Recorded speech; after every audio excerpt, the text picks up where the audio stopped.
most unexpected of places.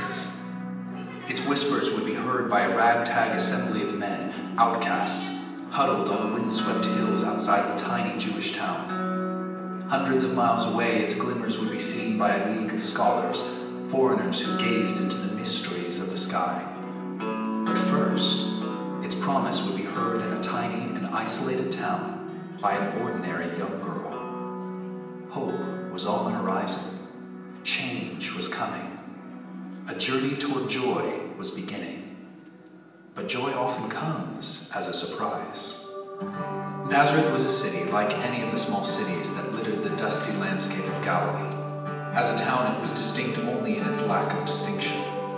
Mary, too, was like any girl in the town. She was young and pretty, and she would soon be married to Joseph, a carpenter who lived just a little further toward the center of the village. Thoughts of her swiftly approaching wedding were surely what consumed her mind as she stood in the doorway of her parents' tiny home, gazing out over the valley. She could not have known that an unexpected adventure would drive her over the hills in the distance, toward great heartache, but also great joy.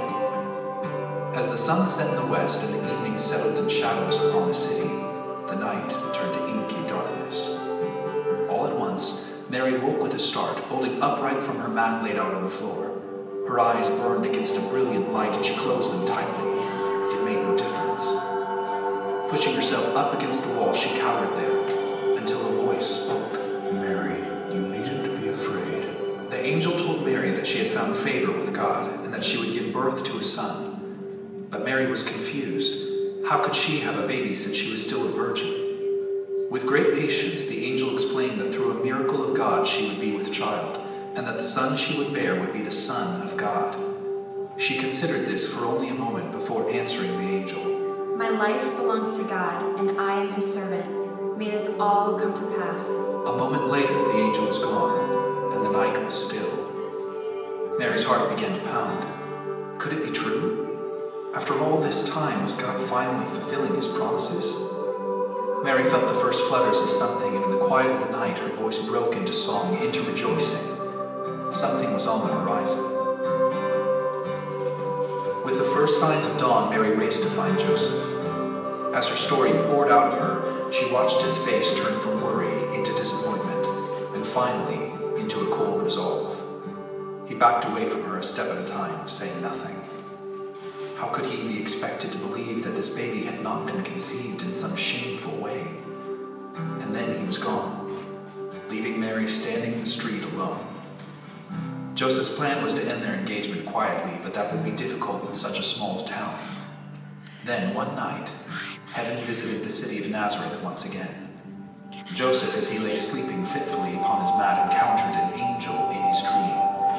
The angel told him that he should not be ashamed of Mary, because in fact, everything she had told him was true.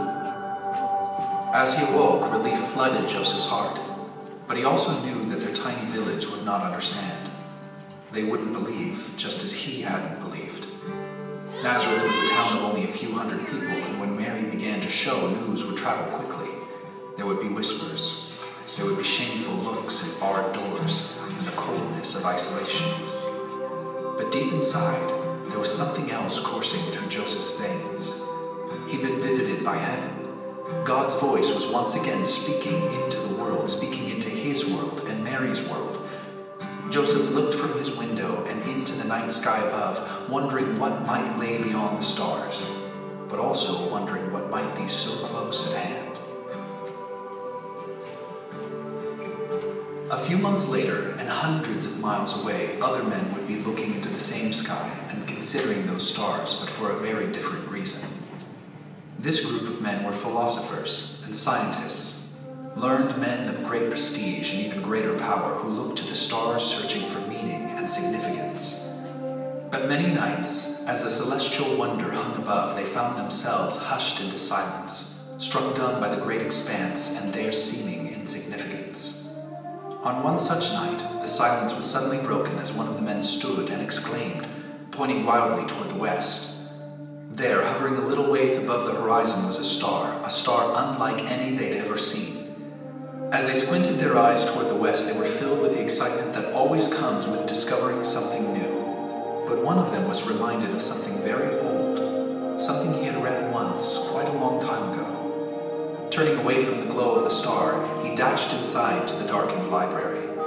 Quickly lighting a lamp, he scoured the scrolls that rested in every corner, scrolls that contained the learning of hundreds of different cultures over hundreds of years. Then he found what he was looking for, an ancient text, a forgotten remnant from a people who had once lived as slaves in their empire. It was a prophecy that told of one who was promised.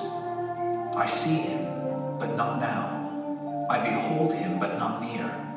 A star shall come out of Jacob, and a scepter shall rise out of Israel. He wondered at the significance of these words and of the strange star that stood in the place where there had once only been darkness. His hands began to tremble as he sensed that the star was calling to them, but all he could hear were the sounds of the night and the blowing of the wind.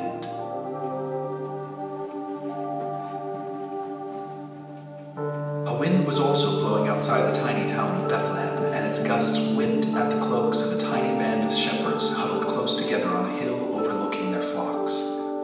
Their eyes were adjusted to the dim light of the moon, and they could just make out the shapes of their sheep and the lamps of Bethlehem a few miles off in the distance. Suddenly, a light burst into brilliance before them, and it cast pure, white light all around them. They staggered backward in fear, and then a voice came from the light and said, Don't be afraid. I've come not to terrify you, but to bring you great news. Joy has come into the world, and it is a joy that is for the whole world. Then the angel told them where to find a baby, and that this baby was the one God had promised, the one who would reflect God's perfect light into the world. Suddenly the whole sky was filled with angels, and they lifted their voices in song. The shepherds were overwhelmed with the wonder they beheld, and then, all at once, the angels were gone. The only sound was the shepherd's own ragged breath. With astonishment, the shepherds looked at one another. Their eyes were full of questions, but each also held a glimmer of hope. Perhaps God had set in motion the plan he had promised. The angels had said that this was good news of great joy for all people. Perhaps joy would be possible again. For God's light had broken into the darkness of the world, and that light had surprised many unexpected characters in unexpected places. This great story that had been playing out since the beginning had just experienced an interesting and surprising twist. A new journey had begun. As Mary began preparing herself to be a mother, her heart burned within her.